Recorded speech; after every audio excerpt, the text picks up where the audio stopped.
강서구에서 오랜 기간 치킨 프랜차이즈를 운영해온 40대 중반 자영업자 최도윤 씨.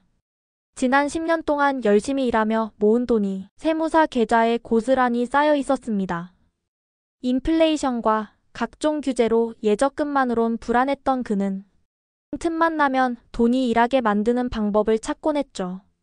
어느 날 새벽 휴대폰 유튜브 자동 재생으로 등장한 썸네일 하나가 그의 시선을 확 끌었습니다. 검푸른 동해바다에 햇살이 반짝이고 속초 오션뷰 마지막 로또 기회 라는 강렬한 제목이 크게 박혀 있었습니다.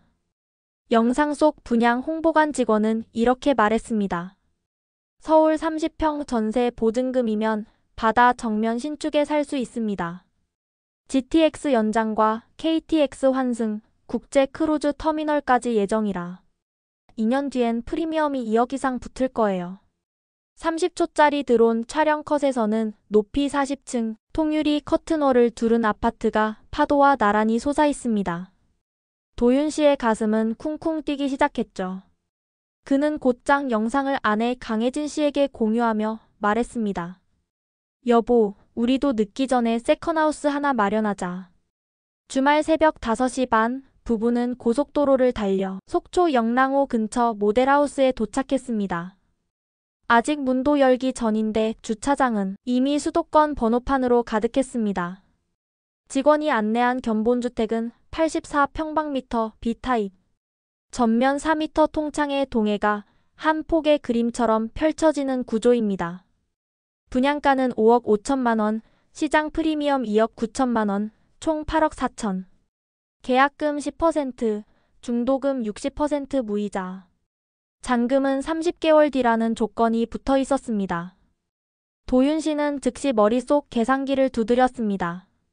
서울 목동 전세 7억 5천을 빼면 잔금까지 충분히 버틸 수 있을 것 같았죠. 은퇴 후 주말마다 바다 보며 쉬면 얼마나 좋아.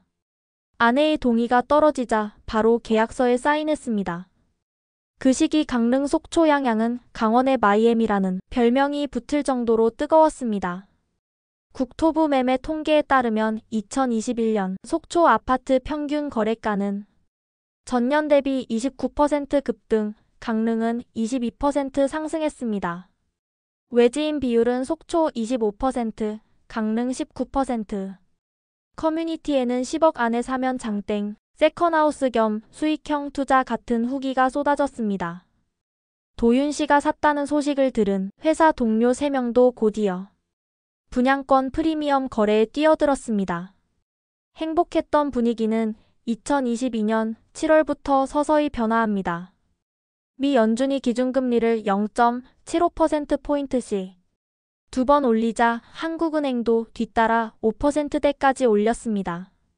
중도금 무이자 기간이 끝날 무렵 잔금 대출금리는 연 6%를 넘어섰습니다. 같은 시기 강릉 속초 일대에서만 2023년에서 2025년에 입주 예정 물량이 7,800세대를 넘어서는 것으로 조사됐죠. 수요보다 공급이 많아질 것이란 공포가 번졌고 분양권 매수 문의는 뚝 끊겼습니다. 2023년 3월 도윤 씨는 부동산 카페에서 믿기 힘든 글을 봤습니다. 84비 급매 6억 1천 나왔어요. 고층 라인은 그나마 방어될 거라던 믿음은 무너졌습니다. 그는 전화를 돌려보았지만 매수자는 나타나지 않았습니다. 입주는 1년 남짓 남았는데 세입자를 구한다는 글에는 댓글이 거의 없었죠. 2024년 봄 중개사는 전화를 걸어왔습니다. 사장님, 요즘 전세 3억 초반에도 힘들어요. 고층이라면 3억 5천 선에 맞춰야 문의가 조금 옵니다. 분양 당시 제시됐던 예상 전세가 4억 5천과는 너무 큰 차이였습니다. 결국 도윤 씨는 보증금을 낮추고 모아둔 현금 1억과 기존 대출을 엮어 잔금을 간신히 맞췄습니다.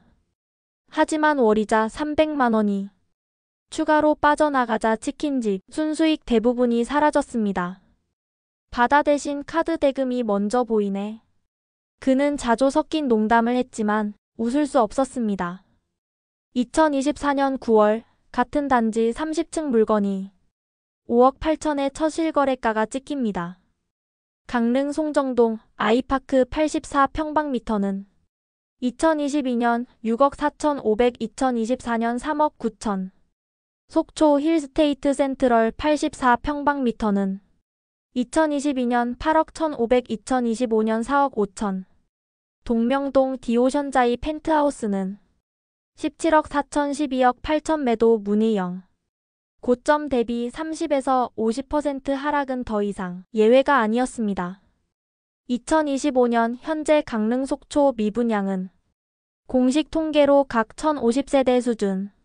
문제는 올해 하반기부터 2027년까지 추가로 4,000세대 이상 준공이 예정돼 있다는 사실입니다.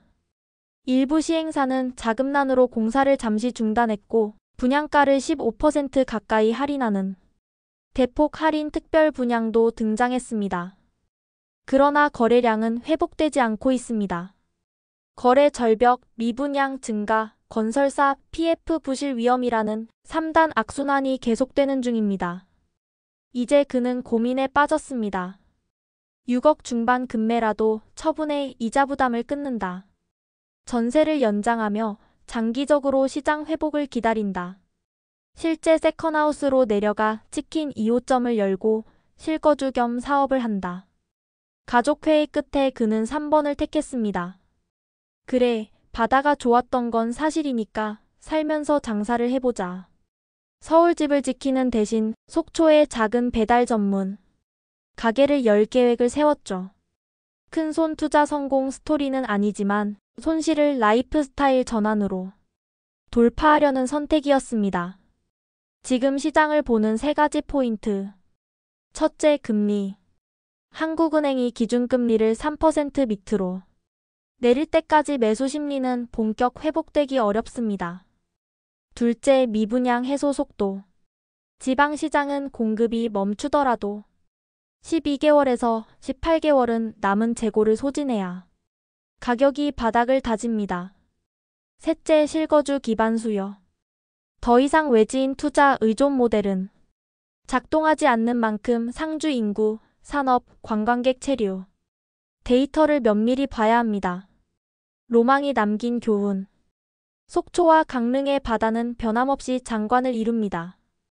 그러나 부동산 가격은 자연 풍경과 무관하게 올라가기도 떨어지기도 합니다. 최도윤 씨는 매일 아침 가게 오픈 전에 바다를 바라보며 자신에게 말합니다. 나는 바다를 산 게 아니라 시간을 샀다고 생각하자. 여러분도 투자와 로망 사이에서 스스로에게 같은 질문을 던져보시길 바랍니다. 바다는 그대로일지라도 숫자는 언제든 변할 수 있으니까요. 오늘 영상이 도움이 되셨다면 구독과 좋아요, 그리고 알림 설정 부탁드립니다. 질문이나 경험담은 댓글로 남겨주시면 다음 콘텐츠 제작에 반영하겠습니다. 여러분의 현명한 판단을 응원합니다. 감사합니다.